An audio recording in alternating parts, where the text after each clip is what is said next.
public safety announcement.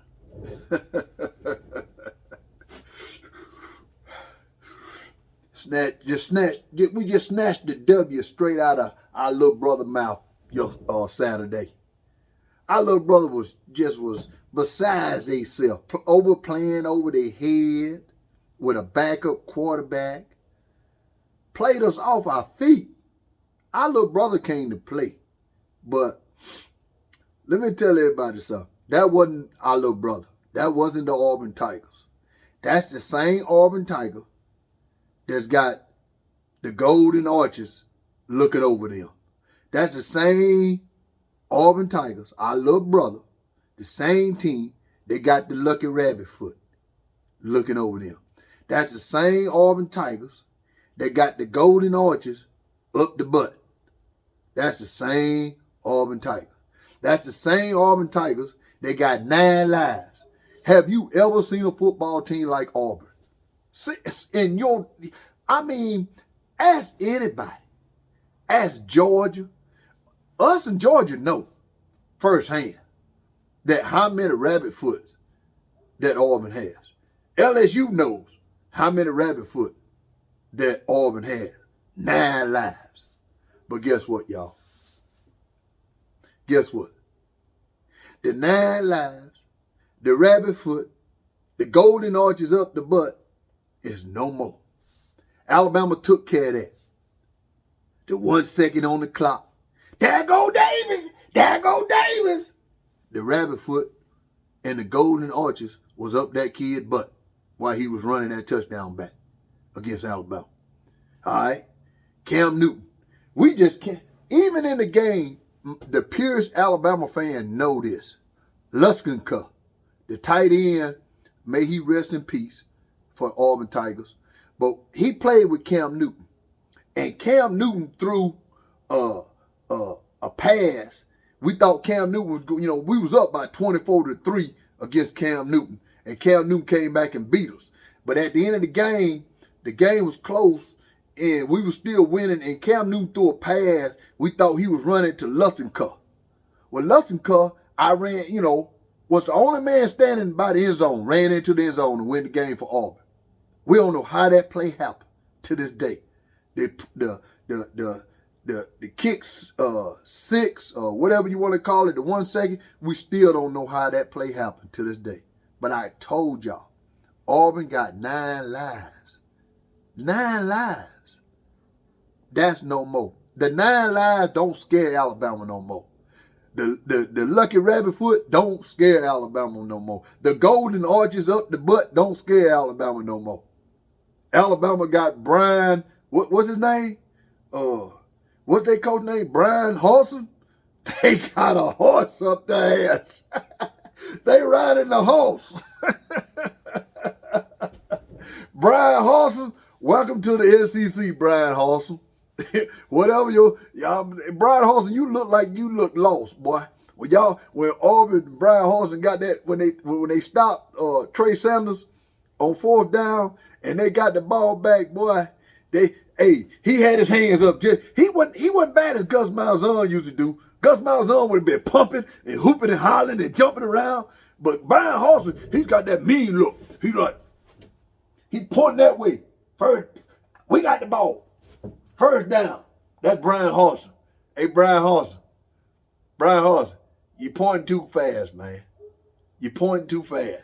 You can walk around with all the mean face you want, Brian Horson, but you in Alabama, bro. And Alabama runs Alabama. Alabama Crimson Tide. Auburn just a secondary team to give people something to do when Alabama's not playing. If Auburn playing, they give Auburn's like a tailgate party team. Auburn is a tailgate party team. If Alabama plays at prime time and Auburn play at 11 o'clock, you tailgate and you watch your little brother and see what they're doing, what kind of progress they're making, and see if anybody's beating up on them. And then if somebody beat up on them, then you know what to do as a big brother. But Auburn always been a tailgating team to watch. You give you something to do. You standing around at the RV, you waiting on Alabama to come in the stadium, you watch Auburn play. That give you some fun to watch your little brother play. They're a tailgating team. to watch. Oh boy. Let me get off the golden arches up the butt and the rabbit foot and the 9 lives. I'm done with that because we don't beat them. It's over with. And it's probably one of the greatest Iron Bowls I ever watched. And but that was a lot of fun coming back and snatching the W out of their mouth like that. But man, let me get on off our little brother, because once again, like I've been telling them, they fans for years, there are 4 to 5 team loss every single year. A good year for Auburn when they only lose 3 games. A great year for Auburn when they upset Alabama. Other than that, that's what you're going to get from the Auburn Tigers. All right? But it is what it is. It is what it is. I truly miss Gus Malzahn. You know, this Brian Harsin kid, he ain't going to make it long. I guarantee you. Matter of fact, he probably already wishing he wasn't in Auburn.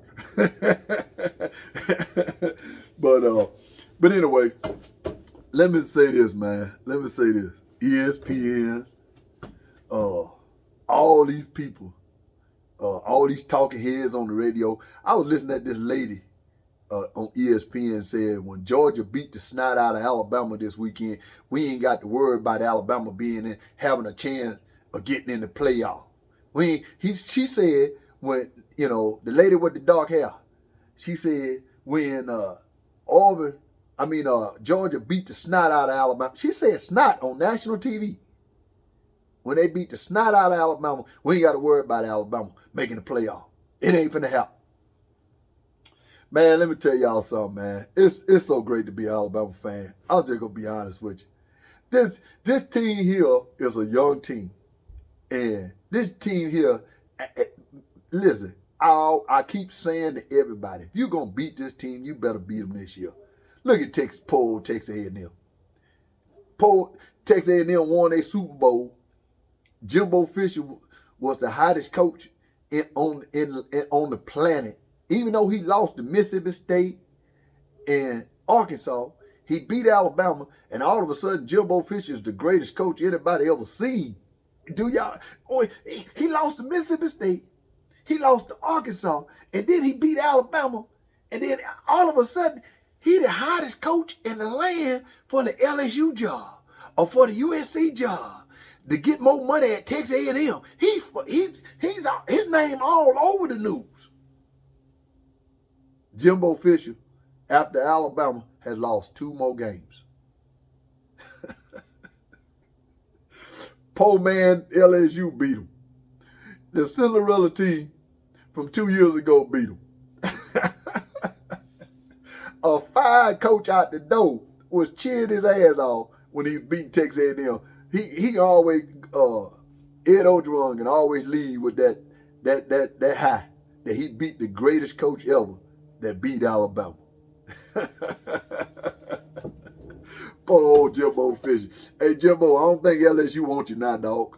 But let me get back what I was talking about. That, you know, everybody with this Georgia stuff. But anyway, the lady hollered about that Georgia going to beat the snot out of Alabama. Listen, we, as an Alabama fan, we know we spoil right. We know this, you know, because we got more championships than Jesus. You know what I'm saying? And dear Lord, I love you, death don't mean nothing by that, and that was just a joke. But anyway, back to y'all. But what I'm saying is, we know as an Alabama fan, we spoil right. You know what I'm saying? Because we expect to win every game. We expect to win every championship. We expect to win it all every single year, no matter what. All right? But somehow or another, all these people's praying. They praying that Georgia somehow upset Alabama. You know, yeah, Georgia's favored by 6 points or 6.5, but really and truly, they praying that Georgia upset Alabama. But they don't understand something. Alabama, for the first time in a long time, is a big-time underdog. I love it. I love it. I love it. I'm telling you, I love it. We are a underdog to the Georgia Bulldogs that had never won anything since Herschel Walker. And hell, Herschel Walker don't even remember winning that championship. Herschel Walker probably don't even remember who was on the damn team but him. You know what I'm saying? But listen to me. Listen.